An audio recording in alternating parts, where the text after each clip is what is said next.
Hello, and welcome to episode 57 of Movies and Us. I am your host, Marcus. And I'm TJ. And this is the movie review show that reviews genre movies from beginning sometimes. Today on episode 57, we're finally into phase 1 of the Marvel Cinematic Universe. And that means we're reviewing the 2008 release film, Iron Man. Finally, was this anticipated or something?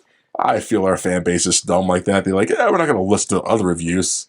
Let's just dive right into Iron Man and all the other, the list to all the main ones. Batman, Dark Knight series, Avengers. This 2008 movie was released on April 14th in Sydney and May 2nd in the United States. It's got a runtime of 2 hours and 6 minutes. It has a budget of $140 million. It made only $585 million, which is a lot.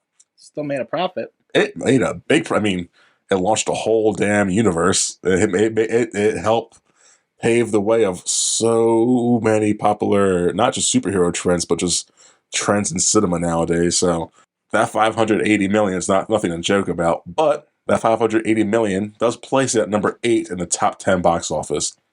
I'll do 10 through 6 this week and do the other 5 next week. So number 10 was The Chronicles of Narnia, Prince Caspian.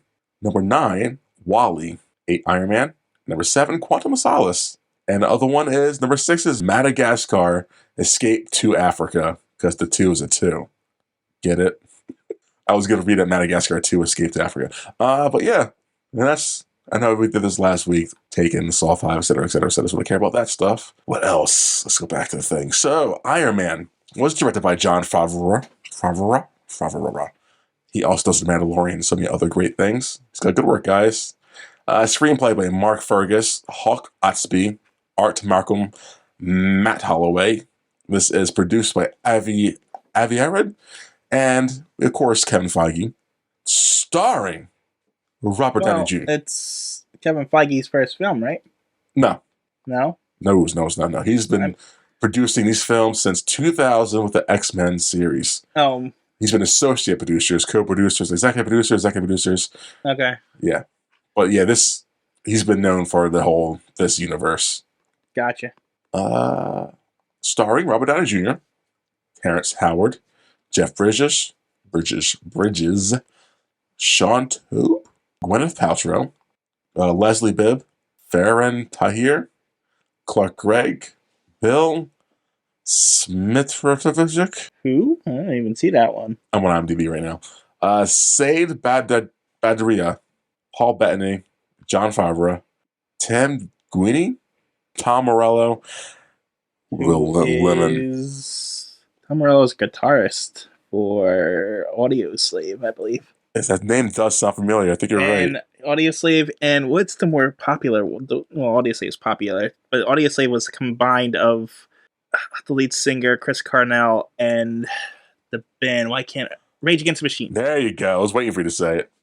There you go. Good music.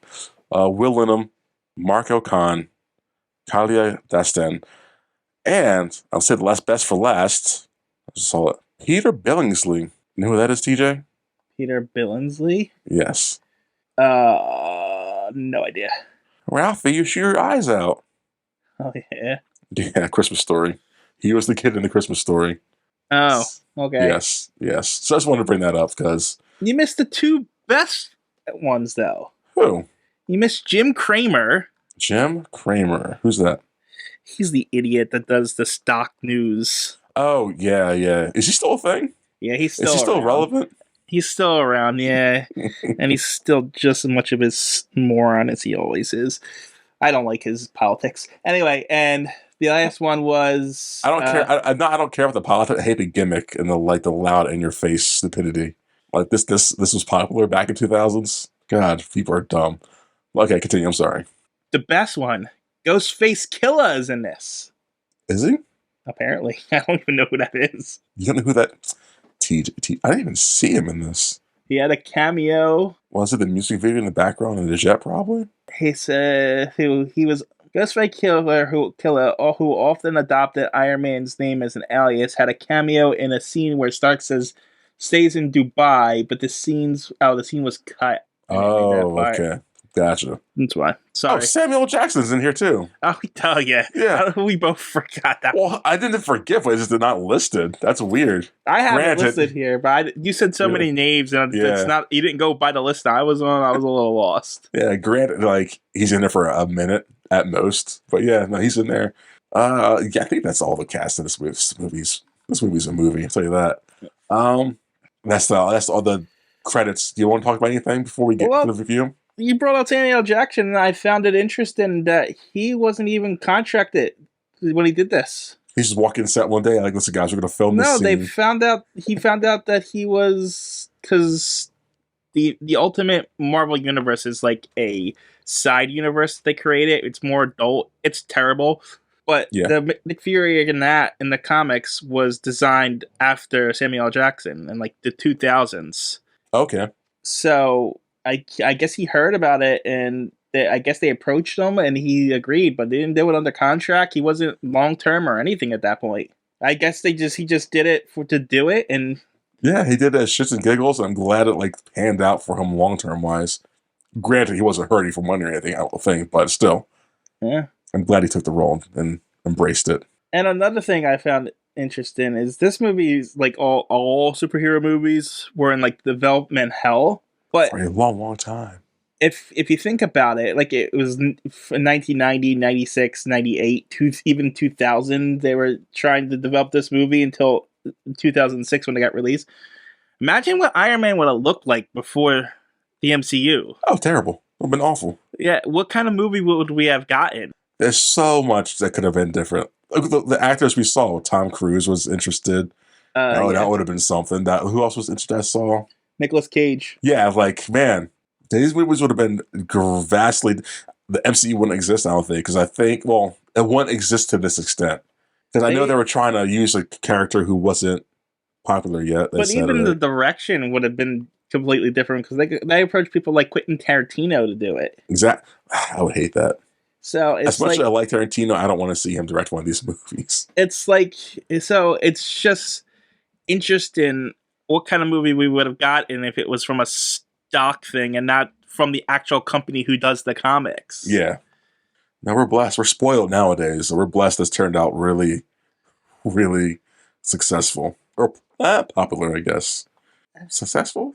It's successful, I long-term wise, but like immediately. I mean, $500 million is nothing to snap at. If you make the top 10 in movies, that's pretty good, especially for a character that wasn't really known at the time. Yeah. Yeah, I guess, yeah. Because I just keep thinking, like, the top, I'm not going to spoil it, but just the top box office that year. Hold on, let's go back up. 500 million compared to 1 billion. That's a big difference. Yeah, but this is also a character that has never had a movie before. Yeah. And it wasn't known in mainstream at all. I mean, who knew of Iron Man before 2008? Well, you know what? I'll give you that because I'm looking at the top 10 box office right now. The first place has been done before. Second place is a sequel. Third place is original but a kids thing. Fourth place is original. Oh God, fifth place. It's based off a play. So yeah, I guess it's like the first. Yeah, no, that's fair. So I mean, it's successful in the fact that they took a gamble and it hugely paid off.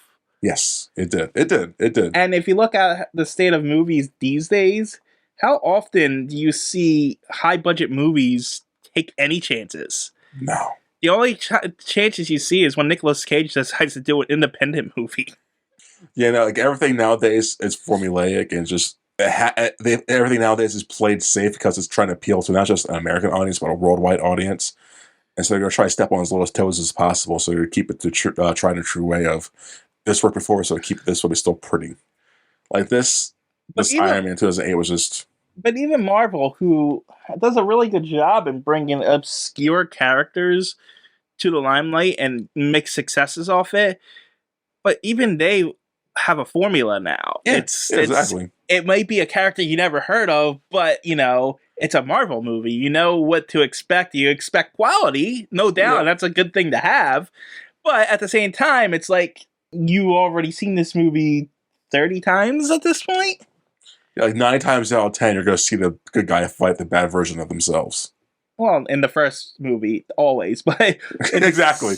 So if it's anyone's you need origin or whatever. you need to get into the sequels before you actually get that. I think the only exception to that rule is Thor and Thor? Captain America. Yeah. Captain America fights. Red Skull. And doesn't Red Skull have the serum him too, or no? In the first movie? I don't know. We'll get to it when we No, get to it. But he's a Nazi. I know he's a Nazi, but like I know in the movie he's Tesseract. He goes for the Tesseract and all that shit. Yeah. I mean, he's a failed super soldier, if that's what you mean. Yes. Yeah. But it's not like it's Captain America's dressed like an ant, and then he's fighting an ant or whatever. I forget what the main. Or there's the Hulk and the Gray Hulk or whatever they're gonna fight against themselves. Black Panther versus not Black Panther. Yeah. So the other thing I thought was interesting. Yeah. They got a bunch of different people to try and write it. A couple of which, David Hayter, which we found out he's a big writer, but he's also the voice of Solid Snake in the Metal Gear series, which I always found interesting. And Joss Whedon, too. Joss Whedon, yes. So is there anything else we'll talk about? There was, but I kind of forgot what it was. I'm sorry. That's the other thing. The other thing I wanted to talk about is the fact that Iron Man is supposed to be, the beginning, right? Technically, Vision's been there since the beginning too. Oh yeah. Paul Bettany. I think the Paul Bettany was in more films than Iron Man. If I believe that correctly, right? Yeah, so I mean, he's technically been there since the very, very beginning. Yep. Vision has been there since day MFing1. I thought it was cool. I didn't realize he actually did the voice for so long. Yeah. And what's his first appearance physically? I guess is it before Ultron? Vision? I guess As Vision as Ultron, but it depends if you mean like computer stuff and stuff too. I guess I'm saying physical, like being on screen. Well, then as Paul Bettany on screen. Yeah. Unless they did a holographic head of him for some reason during one of these movies, which is possible. True. Very true. But yeah, so I just want to get this out of the way in the beginning with some comic lore. So in the comics, from everything that I say, I don't think Iron Man actually ever ends up with Pepper Potts. Really? Yeah, in fact, there was a love triangle between him, her, and Happy Hogan in the beginning of the comics, and then she ends up marrying Happy. Aww. And then they get divorced. Aww. And then they get remarried. Aww. And then Happy dies. Aww. Bummer, TJ. Thanks, man. We'll get to that when that happens. Wait, does it happen? We'll get to the scene they reference it in, but not in this movie. Oh man, you scared me. Does he die ever in these movies? Am I missing something, TJ? We'll see. It'll be a few movies from now. Did you just spoil something for me, TJ? You son of a bitch. We'll get there. What movie does he die in, TJ? We'll get there. How could you? Anyway, yeah, I think that's it. All the other comic lore I'm going to do during the movie, because that was the only one that I wanted to do before the movie, because honestly, it plays no bearing into the movie. Also, there's the relationship factor. It's just because this is a different continuity and stuff like that. And I guess they wanted Robert Downey Jr. to have a love interest, and why not just do Pepper Potts? So Happy dies. I'm not really attached to the Iron Man lore. I don't really know a lot of it, honestly. Your lore's coming up in a few weeks. So it's just like, this is all from research that I did in the last week. Did you read any comics for this? I did. I read the origin. Does it compare to this at all? I'll talk about the origin when we talk about the origin. Okay. Well, let's start the review, I guess. Well, the movie is 2 hours and 6 minutes, which you didn't talk about. Yes, I said that. And the universe number is for the Marvel Cinematic Universe. Remember this number, because this is the most important number out of 616. Is 199,999. 1999? It's 199,999. Why? Why not? Why? Why not? It's like the actual Marvel continuity is 616. Yeah. It's like, why are you just picking random numbers? Just do something. Why not just go 1 million or something? Why? Or because 19999999999 is easier to remember than I don't know. Then why just not go 99999? Why Why put the not one just in? go one? That's what I 1A or understand. 1-2 or 1B Or or just whatever the fuck. one, because Yeah. apparently, you know what? I'm gonna look that up. What is universe number 1 in Marvel Cinematic Universe? Because now I'm curious. Yeah, I'm not even finding anything. It doesn't even have single digits one universes. Yeah, so maybe some dumb trend they do. Who knows? Because you got like Earth 15,513, 1610, 58,163, Earth 982. That's too much. So let's get to the review. No, we don't, because I got trailers. Oh, Jesus Christ. What trailers you get, TJ? What? If you could do box office, I could do trailers. My box office was quick today. Yeah, well, I only got 4 trailers on this DVD of Iron Man that I own. What'd you get? I got a teaser trailer for Star Trek. Which one? The first one. The movie or show? The first remake movie. Wow, it's Chris Pine?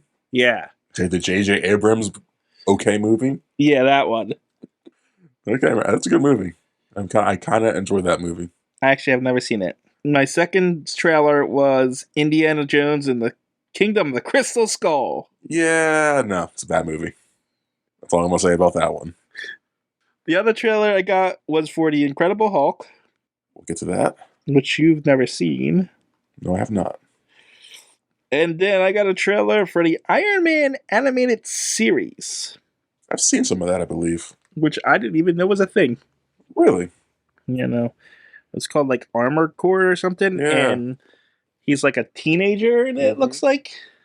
It's okay. If you say so. It's okay. But that's all the trailers I had. There was only 4 in this one. It's not bad. I'm surprised they didn't give me more Marvel stuff. Well, at this time, this is the first Marvel movie, and they only have 1 in production, so... Well, no comic books. Like, hey, read these books or some shit like that. Yeah, but they didn't even really do animated movies either. That's awesome. All right. You may now start your review of Iron Man.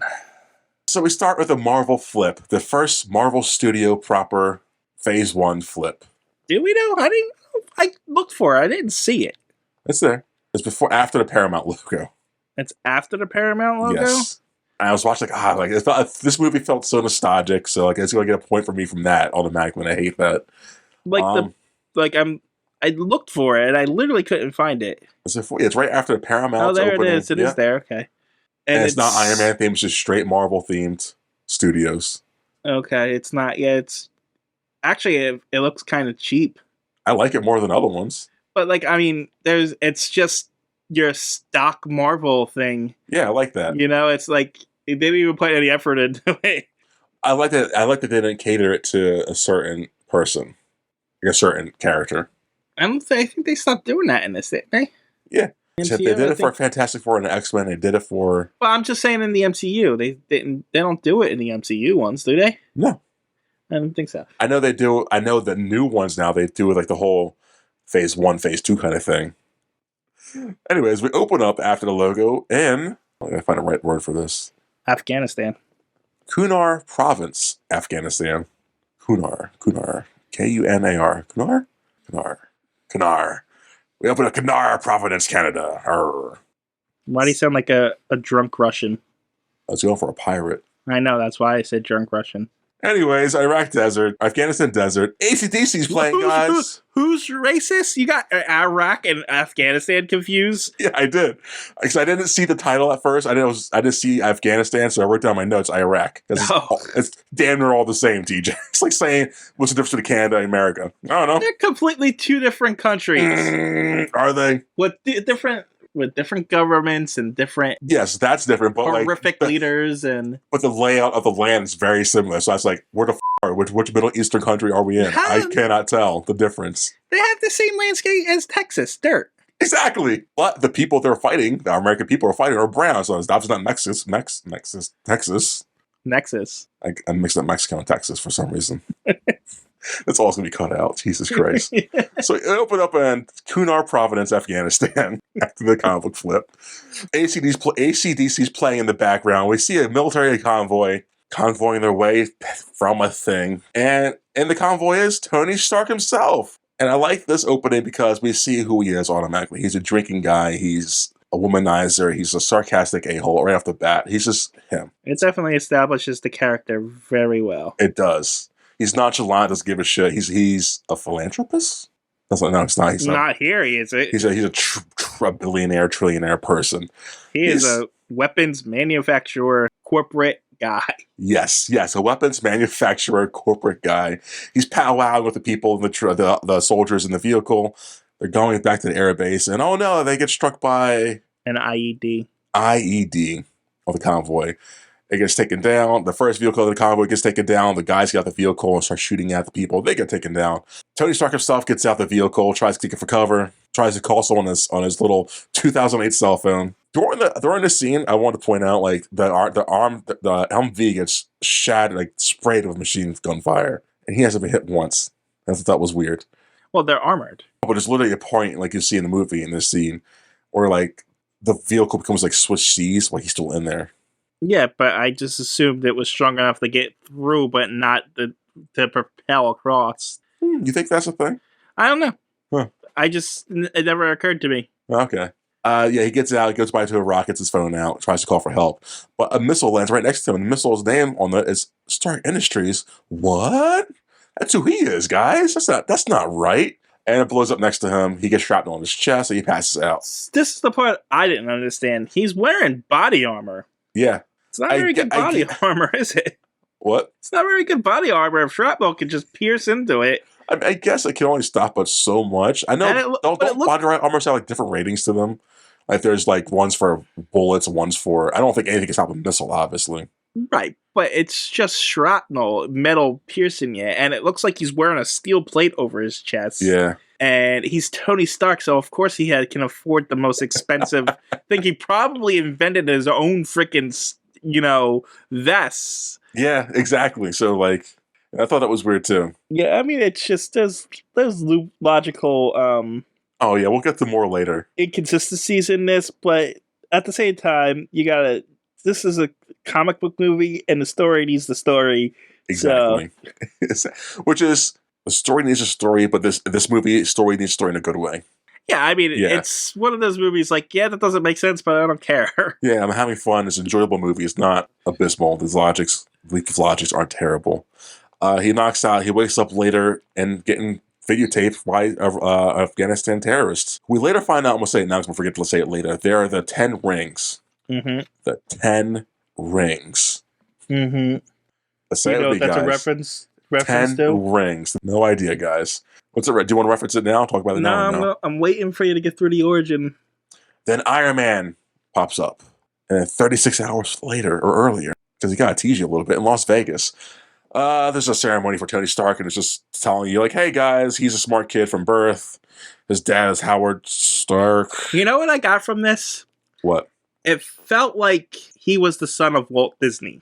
Yes, especially later on in this movie is that when he makes the second one too, like when he makes the new Adam. Yeah, like but the plans are laid out on a Disney park kind of thing. Yeah, it feels like he's like Walt Disney Jr. Yeah, and Howard Stark even kind of looks like Walt Disney. Yes, so it's like does. I really got Walt Disney vibes here. Yeah. It just shows you that he's graduated schools at a young age. He's so smart. He took over the company at a young age. The guy in charge of the company at the time was his name Obadiah something Stone. Obadiah Stane. Stane is his mentor, his father's friend. What else in this little opening?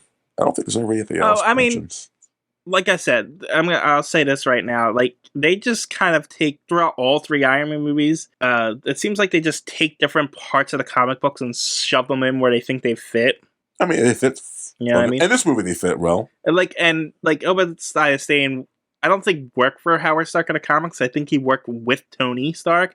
Oh, okay. But pretty much, like, he was more of they got the character pretty well from what I've read about him. I mean, like, he was, the only thing that they didn't really show is, like, the one blurb I read was he was very intellectually manipulative. Like, he liked playing chess in like, a tournament when he was playing another chess kid. He killed the kid's dog so he would be distracted while playing them so he could win. He seems like that. I got small clips and vibes of that from him, but like not enough to make it a thing he Right. is. I mean, obviously he's comically evil in the comics because it's from the 60s and 70s. Yeah. And this, it's more corporate evil, I think, up until a point. There's such thing as corporate good, TJ? Uh, I'm going to say yes, but I can't give you an example. Yeah, it's got to exist, right? Yeah. Sure, there's a corporation out there that tries to help people. Yeah, if evil exists in the corporate world, good must exist, right? I mean, Right? I don't Well, I know. would hope so. I'm just going to say yes and hope that I'm right. Someone prove us right in the comments. Anyway. Oh, is that it? Oh, yeah. I just wanted to say it was pretty... characters are pretty, from what I read, spot on. Okay. I mean, hell, Tony's mustache and goatee is spot on. Stylized. Tony Stark looks like Tony Stark, guys. Everyone looks like who they're supposed to look like, I feel. So the award's going on for Tony Stark's legacy, I guess. Like, hey, you're the greatest guy ever. He's a weapon manufacturer. They mentioned that at this point, and your dad's legacy will carry on through you, et cetera, et cetera. Here's an award. He's not there, so Obadiah's got to take the award for him. And where's Tony at? He's gambling and partying it up because that's who he is, guys. He's just... Because the award ceremony was in Vegas for some reason. Do they normally have award ceremonies in Las Vegas? Probably the porn awards, I feel, are in Las Vegas. It's fair. Anything else, I don't think would be in Las Vegas. Maybe the best gambling award? I don't especially know. in a humanitarian award, you wouldn't think it would be in a casino. Yeah. Unless Tony set the whole thing up. I can see that being his thing. I don't know. Anyway. Yeah, so Tony's gambling and hitting on... I was going to say, I like... To me, this is like the best version of Bruce Wayne we've seen. No. Party Boy Bruce Wayne. No, it's completely different because... You think so? Yeah, because Bruce Wayne is an act, or Batman's an act, whatever argument you want to say. They're two different kinds of people, whereas Tony Stark and Iron Man aren't two different entities. He's always Tony Stark. No, I know that, but I think of the acts of Bruce Wayne being a party boy, I've never seen it done well as That's because most of the time it's fake. He's not actually that, whereas true, I guess. Tony Stark is this guy. This is who he is. Bruce Wayne isn't that guy at heart, you know? Yeah. Tony Stark ended up, and Rhodey comes by and says, hey, Tony, here's a reward. Bro, we got to get out of here because we have a thing to do. Did you mention that he stood them up at the awards already? Did I say that? I think I alluded to it, him being at the gambling and that. Yeah, I said that, yeah. Yeah, but you didn't say he skipped the award ceremony. I said, and pretty much left them hanging, and then Obadiah had to take the award. Yeah, I said that. I said, Obadiah, where's Tony? He's not there. Obadiah has to overtake the thing. I said that. You just don't pay attention to me. You're right. I don't. I know you don't. So yeah, Rhodey doesn't like how Tony is, and just he's a spoiled, rich, smart kid. Rhodey doesn't like that kind of shit. So, but Rhodey still is a friendly guy to Tony. And it's like, hey, Tony, do this, do that. We got to do this tomorrow. I'll be there at the airport on time, for the love of God. Tony's like, sure. Tony goes out. An interviewer comes up. Her name is, I forget, what's her name? Christine Everhart. Is she a character in the comics? Not that I saw. Okay. I mean, possible. Oh, John Favreau's with them. He's lucky. Lucky's taking Tony to the car. I thought he was in this more than he actually is. Who, John? Yeah. I thought he was in this less than he actually is. No, I remember him. I guess he plays bigger roles in the other movies. Yes, the second one. He was like completely in the background in this movie. I remember him being in it, but I just remember he was in it way more than I expected. No, I thought it would be in it more, actually. So Christina Everheat, whatever her name is interviewing Tony. Is like, hey, why you suck at being a good person? Why you a weapon manufacturer? You can't sleep at night, et cetera, et cetera, et cetera. Like, she's like, you suck. And he's like, no, come to bed with me tonight, and I'll show you that I'm not that bad of a person. And she's like, okay, Tony. And she goes sleep with him. And that's not kind of how you made a trade as a ditz, but she's not really, no. I didn't say she was this. I said she came off really, hey, you suck. And he said, come sleep with me for the most part, in his suave way. And she's like, sure, why not? I'm summarizing, DJ. I'm not gonna. I just. She's not ditzy. She just came off bitchy, but she still wants to sleep with the dude. Like, that's kind of. I don't think that's what it was. Because every time we see her after this point in the series, she never brings that up, that they slept together. I think it was more of like, it gets her the insight, because she is a reporter. What insight you get out of it, though? She didn't get anything out of it, but you have a chance to get inside this. So you're gonna sleep with your source? Why not? That's bad integrity, isn't it? And does Lois Lane do that shit? No, Exactly. but Cat Grant did. Who the got Grant? She She's not is Lois Lane, exactly. a She's not as Daily Bugle reporter. she's not Pulitzer Prize winning Lois Lane. She's not award winning. Because I'm just saying, it seemed because obviously they have sex and then the next morning they wake up and she's searching his house essentially. No. You're saying she's not searching his house. The way you're saying, like she's like digging through the house. No, she wakes up to Jarvis. Jarvis says, "Hey, good morning. This is the sunny Malibu." Yeah, they go from Vegas to Malibu.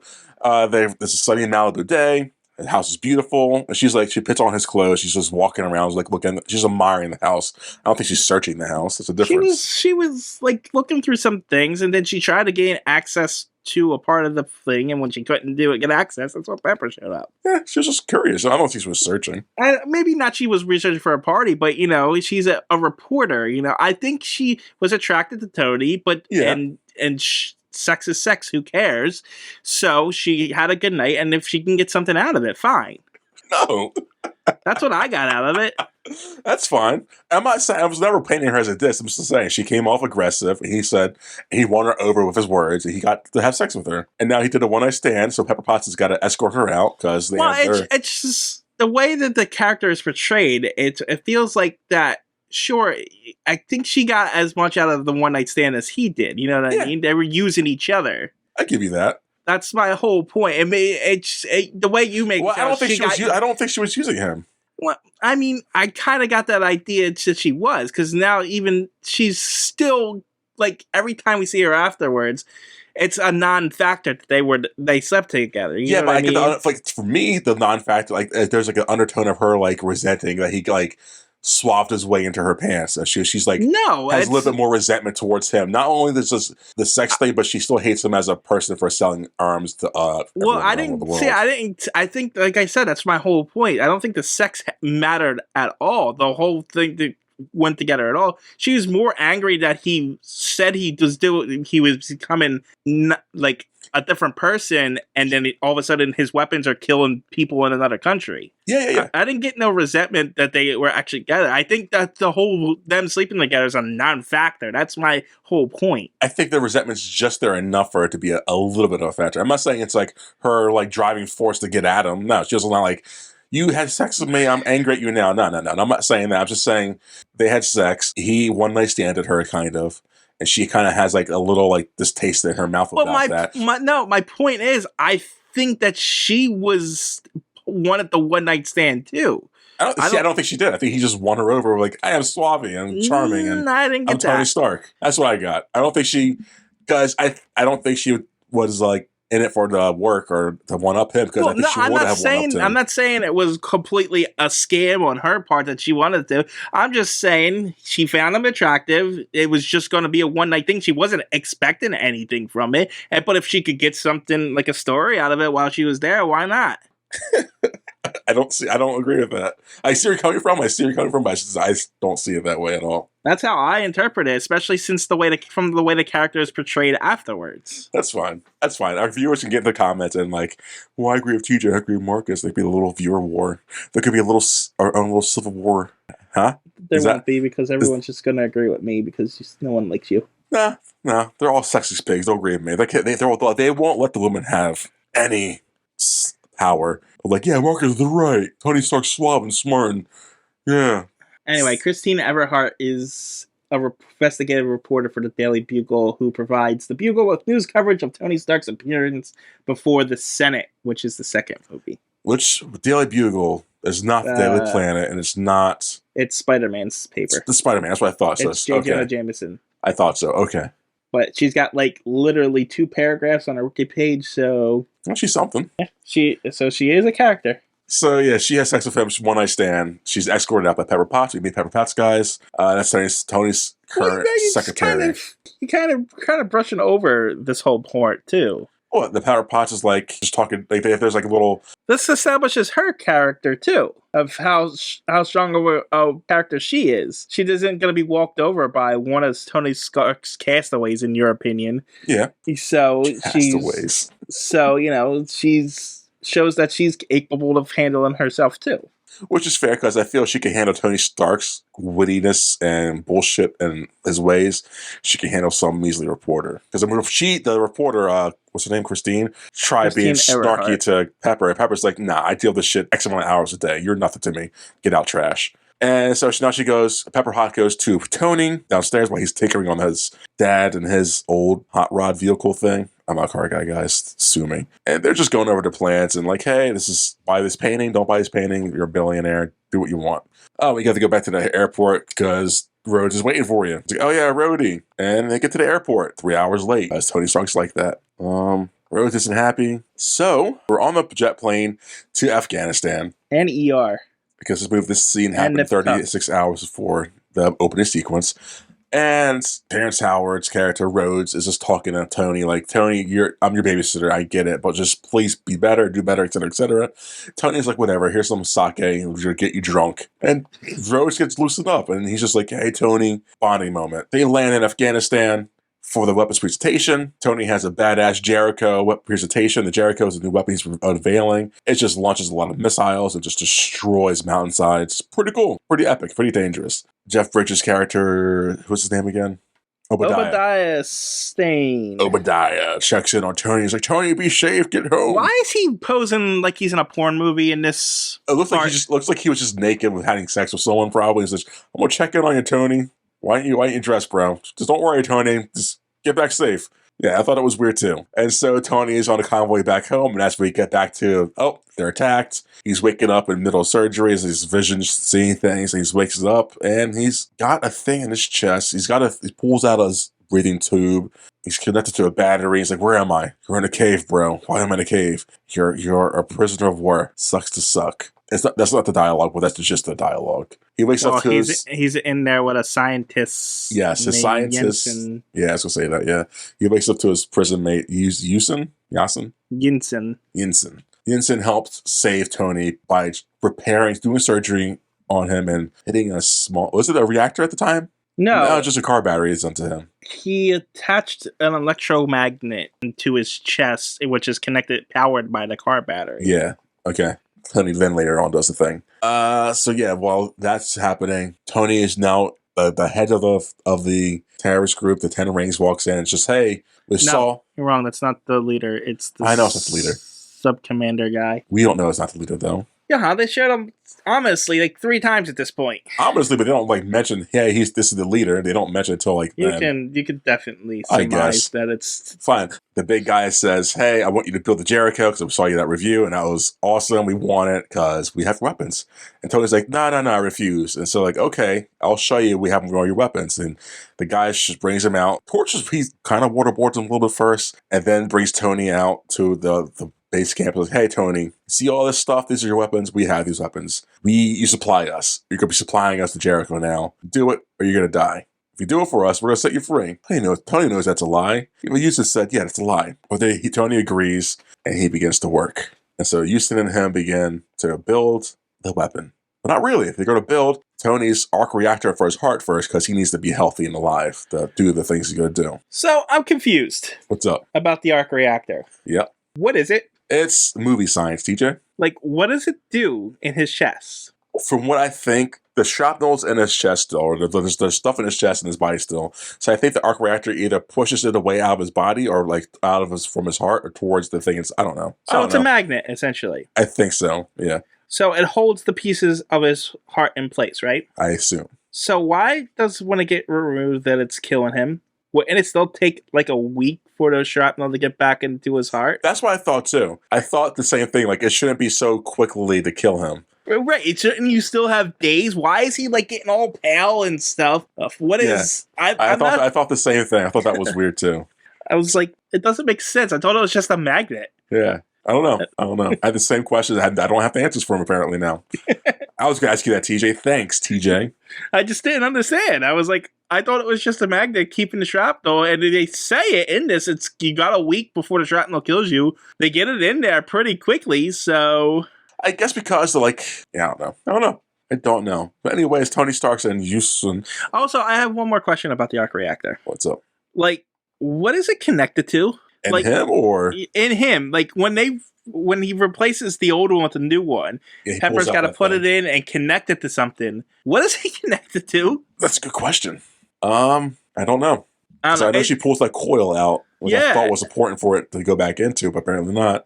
And she pulls it. I don't know. I don't know. Just when you're looking at it with an analytical eye, it's a lot of questions come up. Oh yeah, love Go makes ahead. no sense, but it's like okay, movie's got a movie. So in the movie, after they build him his arc reactor heart, his heart reactor, yeah.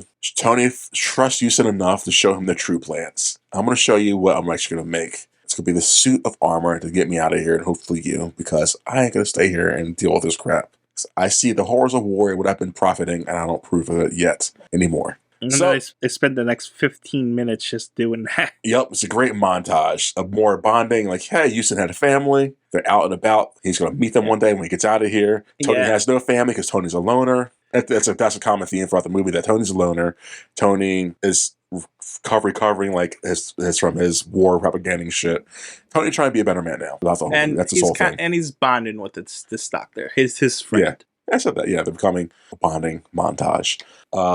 Yeah, the building the machine, et cetera, et cetera, et cetera. And the guards are morons. How did they not see them building this machine?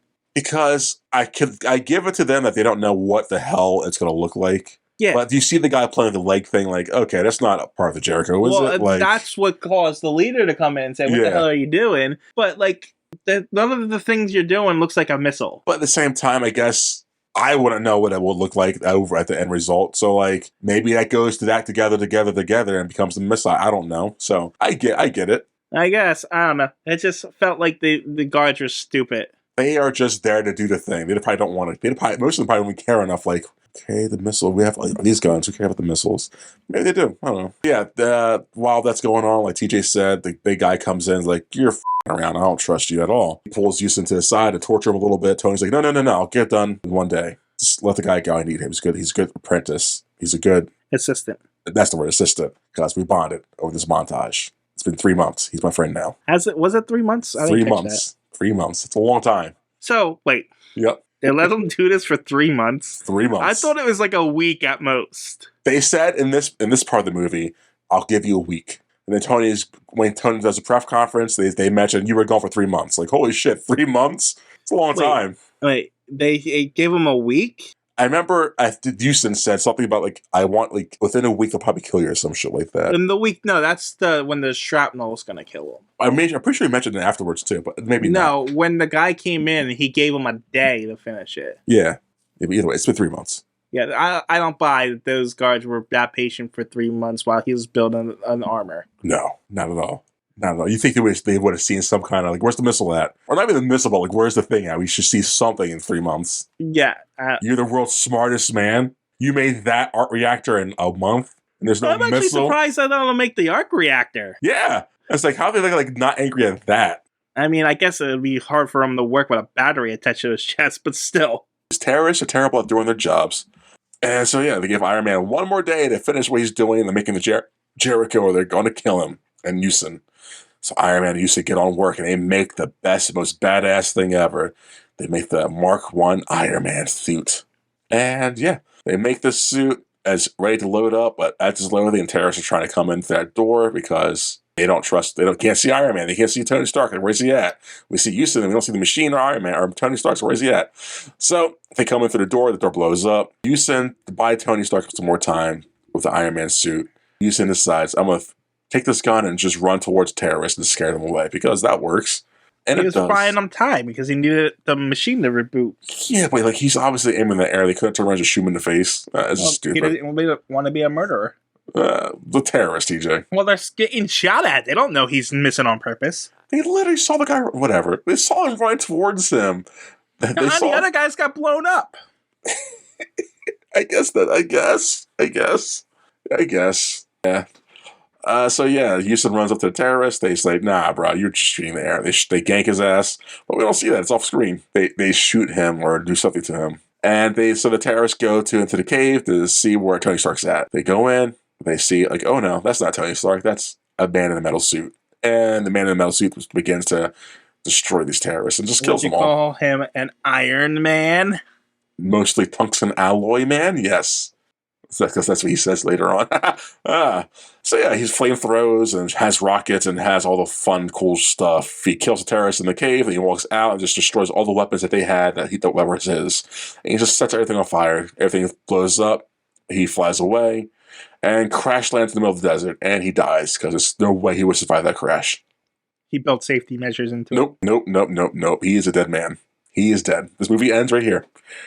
But no, it doesn't. Because somehow he survives this crash. Not even a broken bone or a sprained ankle from that crash. He's got really, really bad sun poisoning. That's it.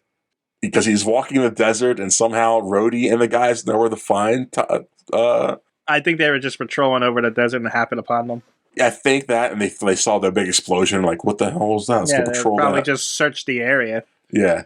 So that's what happens. Tony Stark is saved by the American military because America. Now Tony's and Hold on. What's up? Now we can talk about the actual origin. Let's talk about the origin, TJ. So the origin's actually pretty similar, honestly. The suit looks pretty much the same from the comics that he built and stuff like that. The big difference is it was Vietnam, not Afghanistan in the comics. Yes, but they updated it for current times, obviously. Right. And they changed the guy who captured Tony Stark. Like the whole Abadias putting the hit on him and stuff, not in the comics and stuff like that. He wasn't even a part of it. Tony Stark was actually over there to make sure the weapons work, his weapons work, and if they break, he can just fix them on the spot. Okay. And they were ambushed by Viet Cong, and pretty much the same thing. They went on to build weapons and stuff like that. But the bad guy is this like big wrestler dude who likes to wrestle. He offers the villages that he captures their freedom if they can beat him in a wrestling match. That's so dumb. Thank God they didn't go that route. It's like his name was like Wong Fu or something like that. That's so stupid. Now, the 10 rings that we brought up earlier is a reference to the Mandarin. Yeah. Because the Mandarin has 10 magical rings. Yes. And they didn't want to use the Mandarin in this because of realism. I guess they were still trying the whole realism thing back then instead of diving headfirst into the magic like they are now. Well, I think they did it right this way. But so they thought it would be a little ridiculous to have the Mandarin. So they pushed him into the background, although they didn't push him in the background because he really has nothing to do with anything. They just used the name. Yeah. So it's just weird. Well, I guess if you're a fan of the comics, you were like, "Oh, that's the Mandarin." Yeah, but if you're a fan of the comics, you would have been like, "Yeah, the Mandarin's behind everything." And no, he's not even a part of this at all. That too, I guess. That too. So it's like, why are you even bringing it up? Because possibilities, I guess. Well, yeah, I mean, honestly, it's probably the closest we got to a real faithful origin. Well, that's fair. That's except for killing Bruce Wayne's parents 13,000 times. What about Fantastic Four? It varies because they go up to space. Yeah. And I'm trying to remember. I know they go up in space in a rocket in the comic, and then they crash land back, and they get their powers then.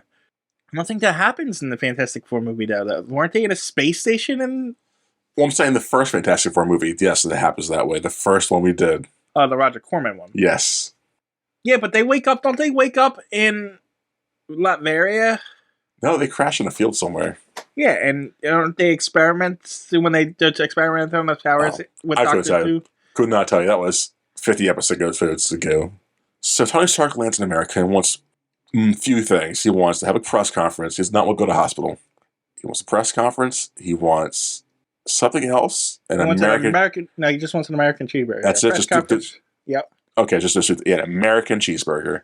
And where's he get the American cheeseburger from, TJ? So, why didn't he just have him say, I want to go to Burger King? Because maybe they didn't have the rights to it. No, they show the Burger King on there. Yeah, you're right. Maybe they didn't want it too trailerly, I guess. Maybe. I don't know. I guess it does make sense. But, I mean, if you come back home, you don't say, I want an American cheeseburger. You would be like, I want to go to Burger King. Or I think I would say, I want a burger. Just give me a damn cheeseburger, please. All right, but you wouldn't I say don't care from American where. burger. No, I wouldn't. I was like, I don't care where the burger's from. Just give me a damn burger. That's what I would say. I would want McDonald's. 'Cause Burger King's I don't know. trash. I don't know if a burger would be the first thing that comes to my mind. What was yours? If I was trapped in a Middle Eastern country like that and I had nothing but crap to eat, pizza.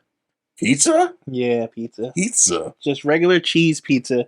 I think I'll probably want some kind of beef. So either a burger or a steak. Or French fries. French fries. Oh, God, yeah. I'm so hungry. Let's get this review over. So, TJ, Tony Stark. TJ Stark. Tony Stark has his birthday. He's got like nice meeting, press conference.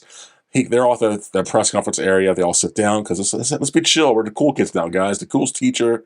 And, oh yeah, also, I don't want to sell weapons anymore because that's terrible. And they're all like, what? I mean, all the reporters are like, no. And it's like, no, I'm not doing weapons because that's humanely terrible. And yeah, so everyone's pissed off at him.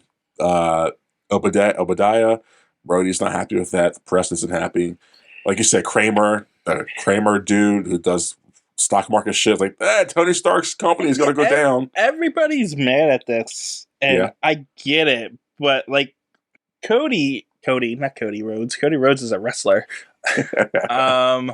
What's his name? Which one? Rhodey? Rhodey. Yeah, he's a military general and stuff like that. And sure, the military, but he's like mad that he won't make weapons for the military anymore.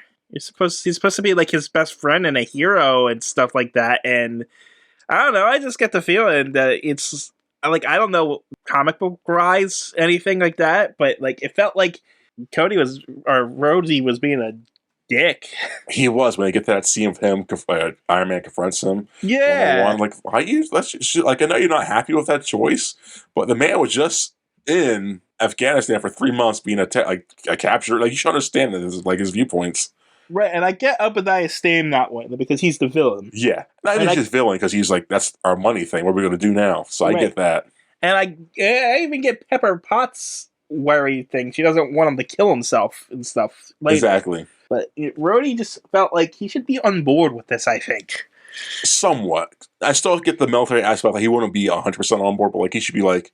Right, but like, he should be supportive in some kind of way. Like, my friend just went through all this. Maybe he needs some time. Maybe not. I guess because as a military man, you'd want to still be like...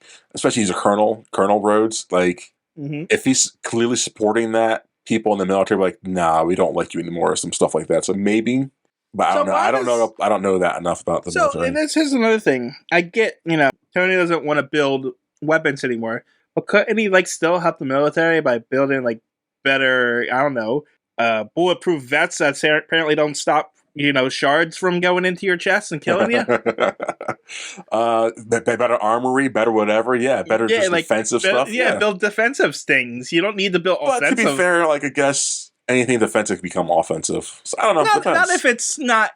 How are you going to make a defensive vest into a weapon? You push a button and it shoots out spikes like an X-Men. I don't know, TJ. I'm just here for the ride. So, after the meeting, Jeff Bridges' character, Obadiah, or whatever the f***, meets Tony Stark at that old arc reactor that they built to keep the hippies quiet. And Obadiah's like, hey man, let me see that arc reactor on your chest because I heard about it. Tony Stark's like, here it is. He's like, that's pretty cool. I'm gonna take that from you later in the movie. Just let you know. And not this one. We'll take the next one. That's not what happens at all. That's not what happens. But I forget what the dialogue. The dialogue is stay low, Tony. Stay out of sight. Essentially, that you pretty much destroyed our company and the stocks are going down. But yeah, I know you got something else hidden there. I want to see what's going to be the future of our company here. Yeah, that. And then he's like, I'll handle, and once he shows him, I'll handle the board and everything else. You just keep low and out of sight. Mm-hmm. And so Tony, it's like, okay. Tony goes back to his... Another thing. The relationship between Tony and Obadiah, didn't buy it, now that I'm looking at it. Yeah, no, I wanted to buy the mentor thing, but, it really wasn't there ever. Every time Obadiah is talking to Tony, he always feels like he's evil. Yes. So, I don't know. And Tony's too smart to not see it. You know what I'm saying? Yes. I don't know. It didn't buy it. Yes. Yeah. It wasn't totally unbelievable, but it wasn't... No, but it's just he definitely had villain vibes and villain dialogue. Yeah. I love Jeff Bridges in his character because he's playing something different Right, ish, and and he's I like he doesn't look like Jeff Bridges in this movie. I like it a lot. I don't remember feeling this way when I watched it before. Yeah, But I guess it's when I'm looking at it with an analytical eye, it's like I just didn't buy it. yeah. You don't feel the like he should be like a father figure for Tony, and you don't ever get that. Right? No, it doesn't. It feels like It's I just like, can't. It's not even like they don't even feel like friends. no, it's just like really good work acquaintances. Yeah, it's just weird. Yeah, like yeah. But yeah, Tony's now going to his garage and just trying to work on his heart thing. He needs help, so he calls down Pepper Potts. Pepper Potts comes down like, "What's going on, Tony?" It's like Tony's like, "Take this out, put this in." It's more in depth than that, but you guys gotta see. We this. also talked about this earlier. Yeah, and so she's like, "Oh, gross," and that scene's pretty cool. After that, You missed the part where he tells her to play Operation. oh, it's play operation. Oh yeah, he gives her the old one. He's like, "Do whatever you want, throw it away because I don't care. I'm sentimental." She's like, "Okay, Tony, I'll save it, so it'd be enough a thing for you for later." Then Tony goes to Rhodes to talk to Rhodey about his plans for the future because Tony's kind of got something up his sleeve. And Rhodes, this is the scene we're talking about. Rhodes is like, "Nah, bro, I don't like that shit you pulled at this press conference, and do better." It's like, Rhodey, you're not like this. You should be better than this. After Yeah, that, he was in a good friend here. yeah, not at all. But I guess every friendship has their lapse. I know you and I fought before, and we're friends. Are we? No, not at all. So Tony goes back to his house and he's working on his Iron Man suit that he did before at the thing. He's like, I can improve upon this. I can get better, sleeker, cooler, faster, stronger. And while he's doing that, we cut it back and forth between him and the Afghanistan terrorists, the 10 rings. They find the remnants of his crash site and they take the suit and they're like, we're going to build it ourselves. And the guy Tony shot at with the missile, the 10 rings leader at this point, still alive. He's got like kind of a scar face going on. Honestly, at this part of the movie, it's just like slows to a halt almost. Yes. Because it's literally just jumping back and forth between him building the suit and then the other guys finding his suit and stuff like that. Yes. For some reason, even when I first saw this movie as from 2008 when it first came out, like I've always felt the same thing. Like this montage, and it's the typical like this is a montage of him building the suit and like I said, them building the suit and like his doing test trials and them not doing test trials, whatever the they're doing. But yeah, it just feels like it's cool and funny, but it's like it just slows down a little. It slows down the movie, and I get it. It's not like it's not needed. Well, I mean, you could cut some of it down, but it's not bad. It's just slow, if you know what I mean. It's like it because this whole section takes almost between 15 minutes and a half hour. Yeah. Yeah. Granted, like I know behind the scenes, I know Jon Favreau wanted the suit to be made in 3 parts of the movie. So beginning stage, middle stage, end stage. So it's the middle stage, I guess. The suit being the proper suit. Yeah, but if you think about it, really, nothing's happened in the movie. I mean, yeah, he was captured and stuff like that. But even when he was captured, it was just most of it was him building something. Yes. That there's a lot of like just nothing. Yes. I didn't want to say that yet, but yeah, I felt like it's always been like the one of the weak points of the first Iron Man movie. As good and as charming as this movie is, it does have a lot of just like this could be quicker. This could be done quicker. Also, it doesn't maybe rush, but it could, like some of these scenes could be like really just it needed to be trimmed down a little bit. I think. Yes. Also, you forgot to mention during the press conference, we get introduced to Agent Coulson. Oh, did I? Oh yeah. Well, Agent Coulson and the Strategic Homeland. They need to work on that name. Yes, they need to work on that name. Yeah, the first time we'll see Agent Coulson in many, many movies and TV shows. But so he wants to be the. I don't know why Shield needs to debrief Tony Stark, but whatever. You know why? Like we need to brief you on your escape of the terrorists. Like, but maybe because it was 10 rings. That's maybe why. Maybe I don't know. That's the only reason why they wanted. They just wanted an excuse to put Shield in there. Whatever. Yes, that's it. But like that's my reason because it was 10 rings. Mandarin. Yeah, but Mandarin. Like I said, Mandarin's not even a part of it. So maybe they thought it was. I don't know. Yeah, who knows? He's in the 3rd movie. No, he's not.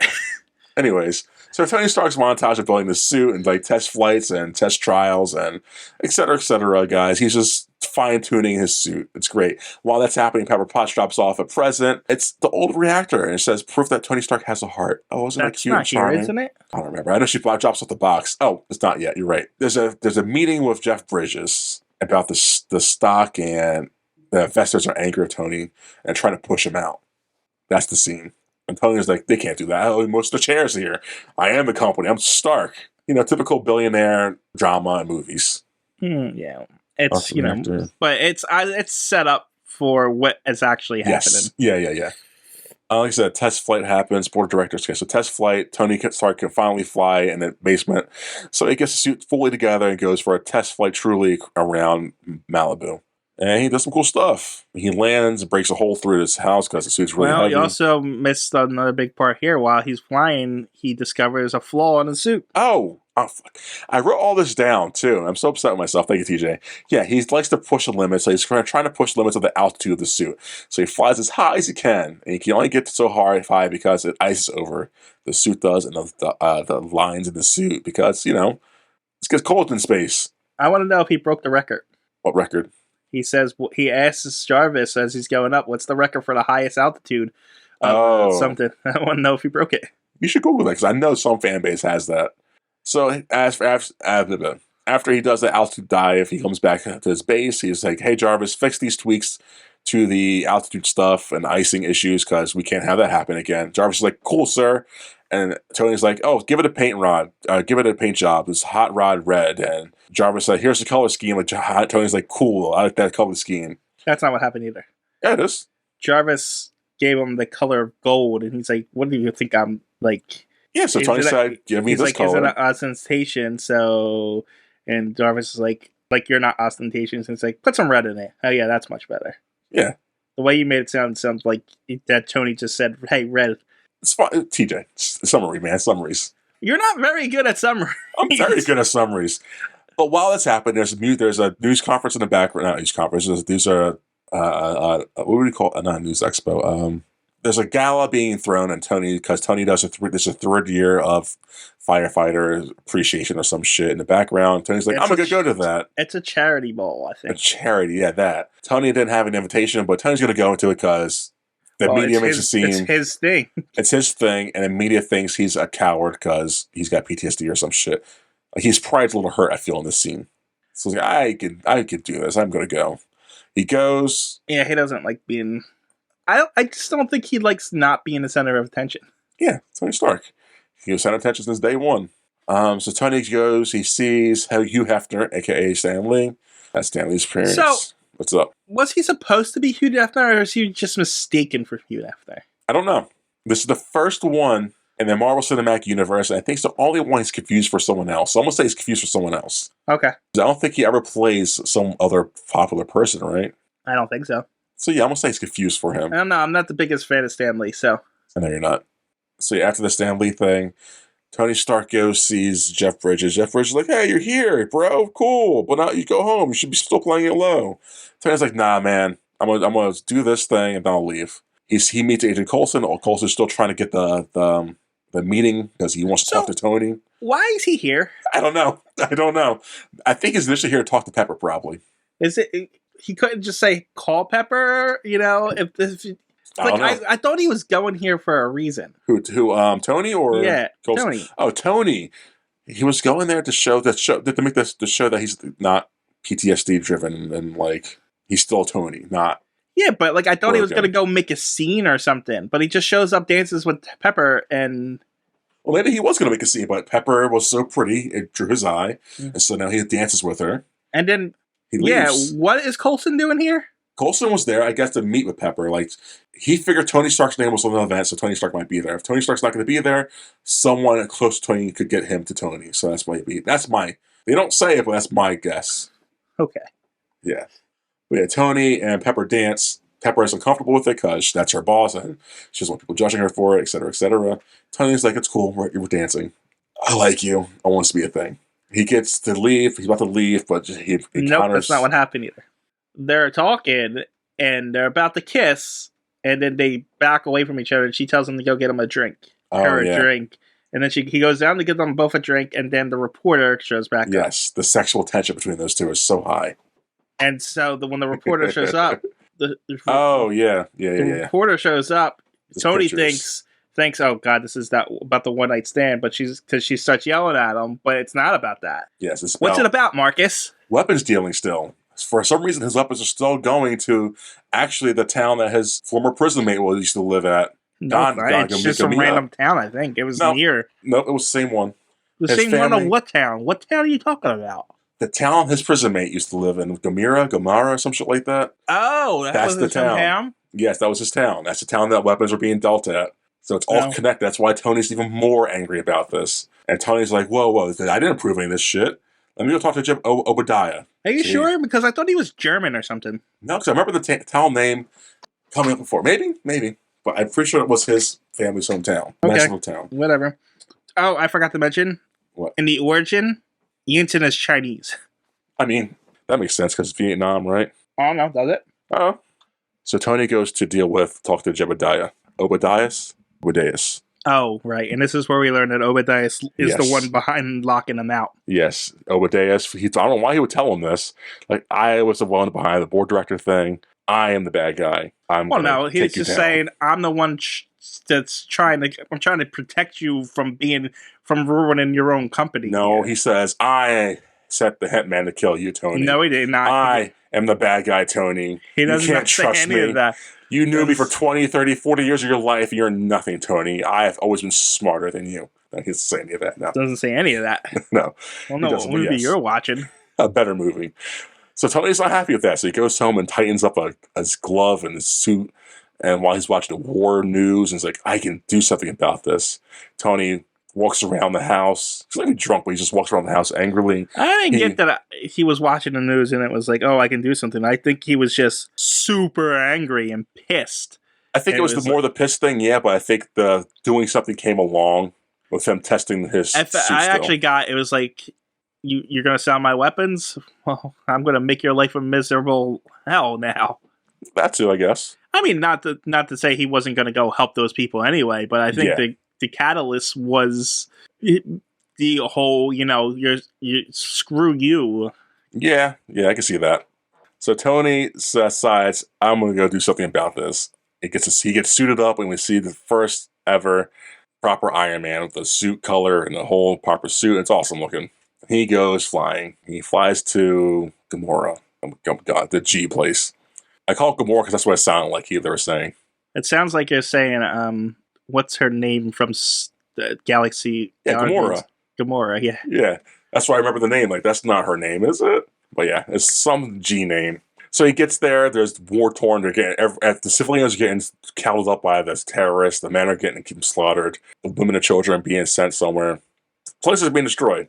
But Tony Stark shows up and starts saving people by killing most of the terrorists. Yes. Iron Man shows up. Same thing. No, I don't know. He doesn't know he's Tony Stark. But they don't call him Iron Man yet. But they don't call him anything yet. Yeah, so this suited metal dude comes up and kills terrorists. He doesn't kill anybody. He kills terrorists. No, he just beats them up. No, the guys that held the women in hostage, and he shot them with little missiles. He didn't kill them. No, they were stun darts. Sure. He murders the shit out of people, which is fine. It's a terrorist. Are you sure this movie's PG-13? It's PG-13. Well, you're just saying he just murdered people. Yeah, he did, but there's no blood, so it's fine. So they're not dead. And not even, he leaves the fat guy to be torn apart by the villagers, which I think, but that's off screen. Exactly. He's like, he's yours, guys. Like, as he goes to fly to take down the Jericho weapons. He's flying and then he gets shot out of the air by a tank. Yeah. He gets shot. This scene is so good. Like it aged so well, I feel. He gets shot down by a tank. The tank shoots at him. Yeah, I don't really talk about the visuals, but this movie is pretty. Yes, it is. Like, some of the CGI does not age that well, but it's not bad where it's distracting. It's just it's 2008 CGI, but it still looks really damn good. They put money for this movie. 200 million, apparently. Yeah, 200 million. So yeah, the tank shoots at Tony. Tony dodges it, and he shoots the tank down with a little missile in it, blows it up. Tony wreaks havoc, sets fire to everything, and flies away. As the terrorist leader sees this, no. I gotta tell Jebediah about this. Obadiah. Tony starts to fly away, and the military is getting radar. It's like, what the hell happened? Let's get them, because we don't know what the hell that was. And they're freaking out. So they send 2 fighter jets after Tony. The American military does. And Tony gets a call from Rhodes, because Rhodes thinks it's Tony sent something there. They have a little conversation. Tony denies it, so Rhodes says, okay, we're going to shoot this thing out the sky. Tony gets attacked by the military jets. He's almost shot at the sky, so he gets under one of the jet's bellies. Calls back Rhodes. He's like, Rhodes, it's me. Please stop. I'm going to die. Stop. Please stop. Rhodes is like, well, crap, I can't stop it now. As one of the jets shoots Tony, but if he falls into one of the other jets, making it almost crash land, but the guy falls out or projects out. But Tony's got to save the guy from crashing to his death. Now Rhodes knows who Iron Man is, and Tony Stark is. And now Tony Stark's undressing, and Pepper Potts sees him. So now she knows Tony's secret. Tony's bad at keeping secrets, guys. He's bad at keeping the secret. To be fair, I don't think he was exactly trying to keep the secret. No, but I kind of got that vibe that he was wanting it to. Like, at first he didn't because he knew who he could trust, so he didn't want to tell anybody. That's why he didn't tell Rhodes at first, though Rhodes almost shot him down. Right. Hey, it's me. Pepper Potts, I think he was going to tell no matter what. We cut back to the Afghanistan terrorists, the 10 rings. They have a meeting with, Obadiah? Like, what, Obadiah? Oh, Jeff Bridges? What? Why are you meeting with the terrorist? Oh, because they're in cahoots, guys. They're like, we got something to show you, Obadiah. Obadiah's like, what is it? And it's like, oh, it's the Mark 1. It's the Iron Man suit that Tony Stark worked on. You hired us to kill him. We wanted more money out of this because this wasn't it. And Jeff Bridges is like, okay, I'm going to kill you because I'm not doing any of that. And he kills him. And it makes that whole 10 rings obsolete and pointless. Sadly. It's like, why even bother? I assume there's more of them out there. I mean, maybe. We don't know. It looks like he killed off all the leadership and everything, though. Yeah. So it's like it's just pointless. The whole thing was pointless. It was just to tease the nerd fanboys and make them angry at something, I guess. That's what Hollywood does, right? I don't know. So Tony's back. We're back at Tony's place, and he's talking to Pepper Potts about the Iron Man suit, and she's not happy with it because, like you said, she wants safety from him, and like it's still a weapon. It's like, drama. I didn't say that. You said it earlier, I believe. We've only been going for 35 minutes. What are you talking about? Huh, that's funny. But Pepper Potts, Tony says some secret, like just do some secretive stuff, and she goes to Obadiah's thing to take file. I was zoning out at this point, so I don't remember what really happened. But she goes to his files, Jebediah's. He wants her. No, Tony gave her a thing to go into his office on his computer to access his office. Okay, yeah, it's his office. Otherwise, the whole Obadiah Stane thing wouldn't make sense. Why are you in my office, Pepper Potts? No, it was Tony's office. I thought it was his office. No, it was Tony's office. It was his computer. Then why was all this stuff on his? Why was the computer? Because it was all. They needed to access that computer because it's connected to Stark Industries servers. Gotcha. Whereas, because everything at his house is his own private stuff. I get what you're saying.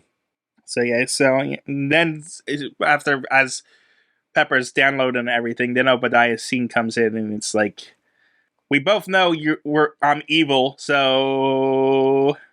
We both know, but he doesn't really think she knows. Until he checks the computer afterwards. Yeah, but then she's running out because she runs out with Coulson because he's there trying for that meeting apparently still. Mm-hmm. There's a scene that comes up that makes no sense to me. So her and Coulson walk out as Obadiah's angry. Obadiah then goes to Tony. No, Obadiah goes to Arc Reactor. Is like, why is this not done yet? I need a small Arc Reactor.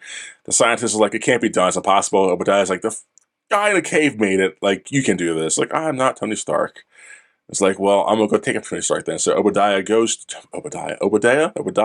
Tony Stark that night and stuns him and takes Tony Stark's heart thing out. It's like, you're gonna die now, Tony. And I liked you, but not really, because you sucked the company. You almost killed the company. Obadiah goes to leave, and Tony Stark's stunning. He's stunned and just trying to go save himself. Like, it doesn't make sense that he's dying so quickly, but whatever. I guess because of the stunning thing. I don't know. I agree. No, because that wears off after 15 minutes. Yeah, I agree. He should not be dying this quickly. Like, suspension of drama and MacGuffin? I don't know. Movie terms.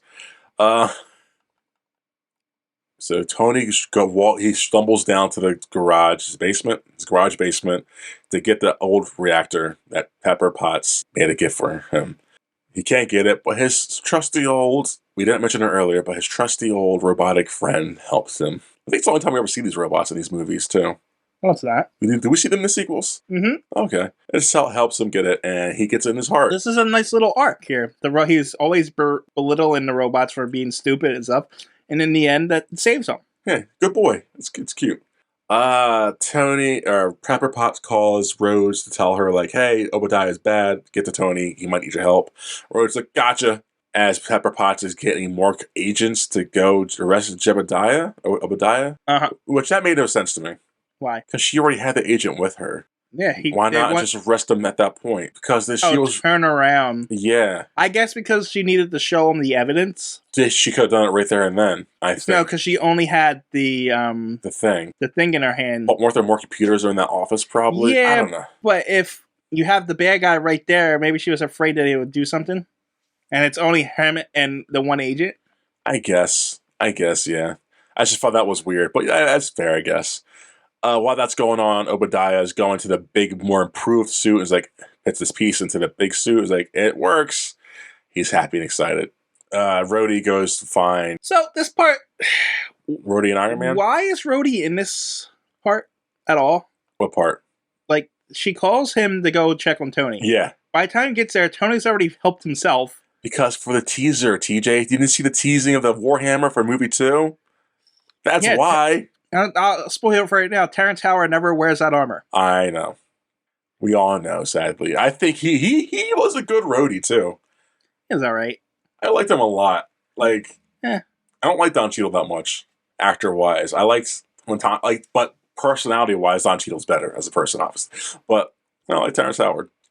So seeing him not doing that suit was like, oh, it's upsetting. I don't know. I just didn't. He felt fake to me. Well, he's a fake guy. It's Terrence Howard. Is he? Yeah.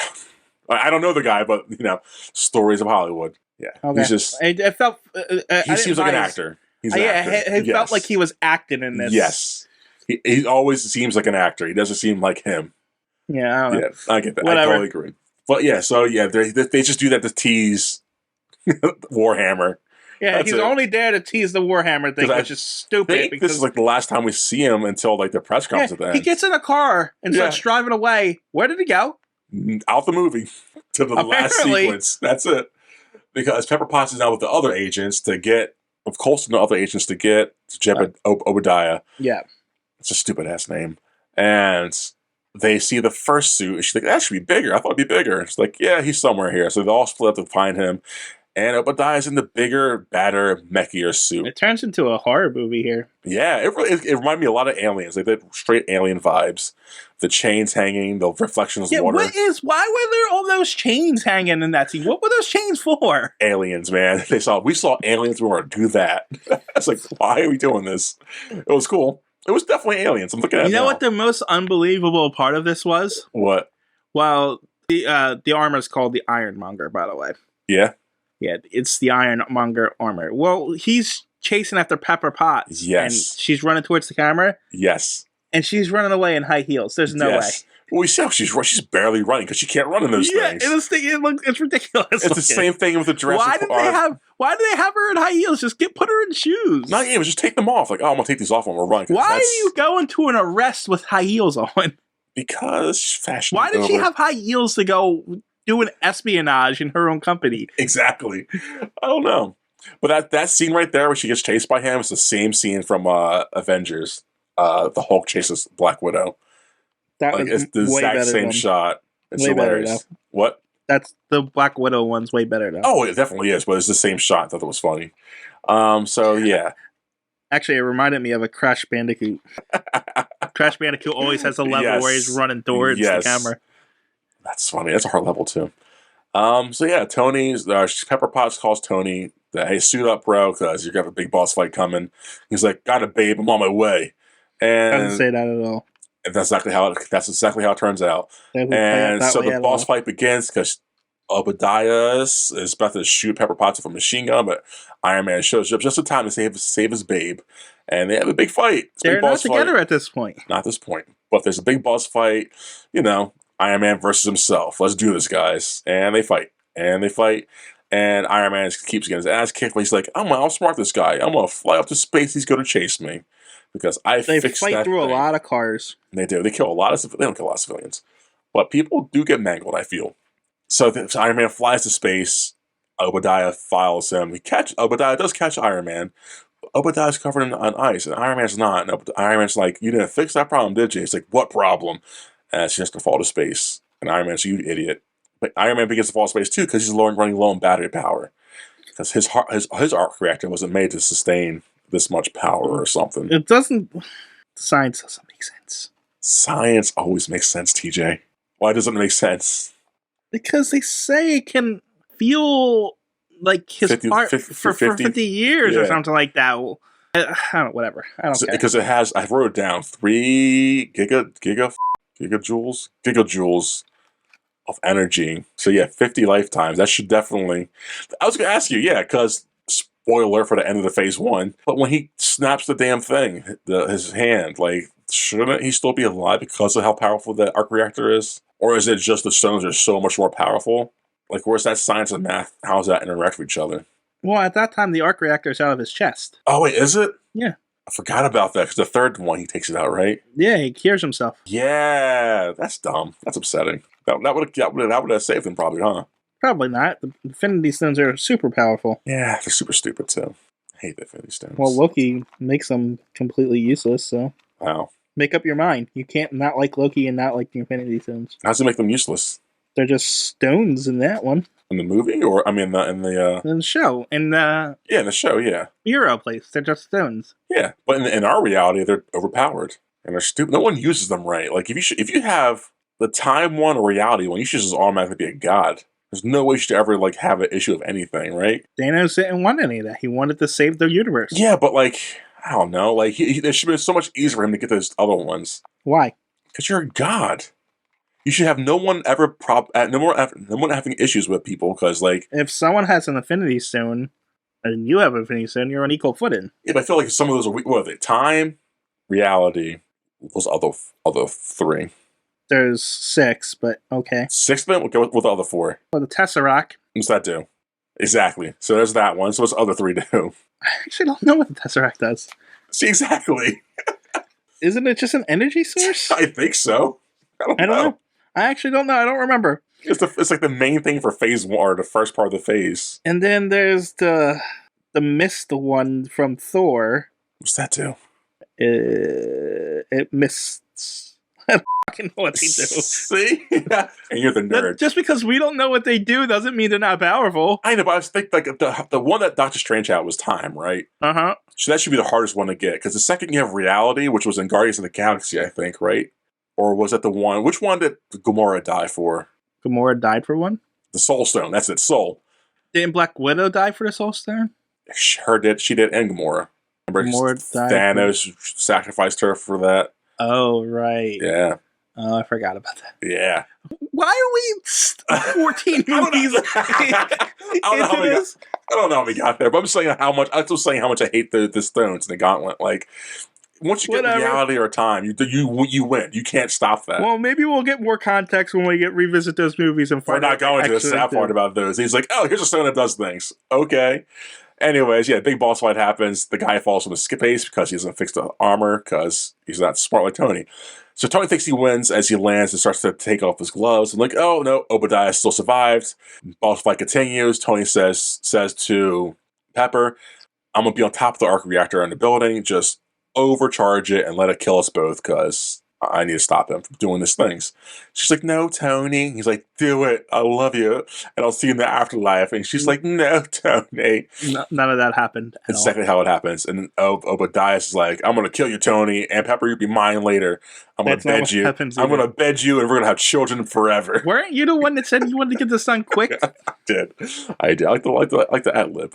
But yeah, so Pepper Potts starts to overreact to the arc reactor. She does. For some reason, it blows Tony out the way, but gets the bad guy because movies.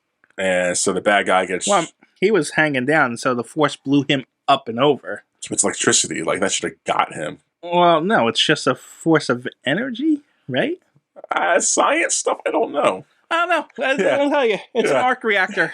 It's a big MacGuffin. So that happens. The bad guy falls into it and dies even more so. Tony's alive. Oh, no, Tony dies, we think, until we get to the end part. And he's actually alive. There's going to be a press conference telling the whole nation of why he wasn't there. Because Coulson's like, here's a cover-up story. Read this, and you're going to be fine. Because I've done this multiple times, Tony Stark. Tony Stark's like, okay, cool, I got this.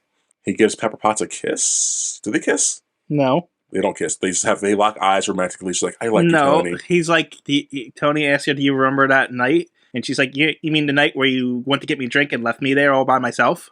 And he's like, Got yeah, him. that night. Got him. And then That's they go on. damn, Tony, you suck. Okay. It's a good movie. This movie's good. So Tony goes to the press conference. The lady that has sexual tension with Tony's like, so you're saying that you're the bodyguard, blah, blah, blah, blah, blah, that your cover story's bullshit? And he's like, no, it's not bullshit. Here's what really happened. He begins to read it, and he's like, you know what? No, I am Iron Man. And that's the movie. No. First, Yes. she's like, she questions him on, are we Yes. supposed to release this bodyguard story? Which, Yes. in the comics, that's what the cover was for a while. Iron Man was the only sex bodyguard. But then he's like, those are rumors of me being there stupid. I'm not some superhero. Like, he's protesting way too hard about because he wants everyone to know that he's a superhero. He wants everyone to know. He was going to go with it, but he talked himself out of like, yeah, no, it's ridiculous. I am Iron Man. Like, he owns up to it. And then when he says I am Iron Man, it actually hits way better knowing where it goes. It does. It really does. I mean, the first time you watching through it out, like without all the context, it's like, oh, that's cool. He's not gonna.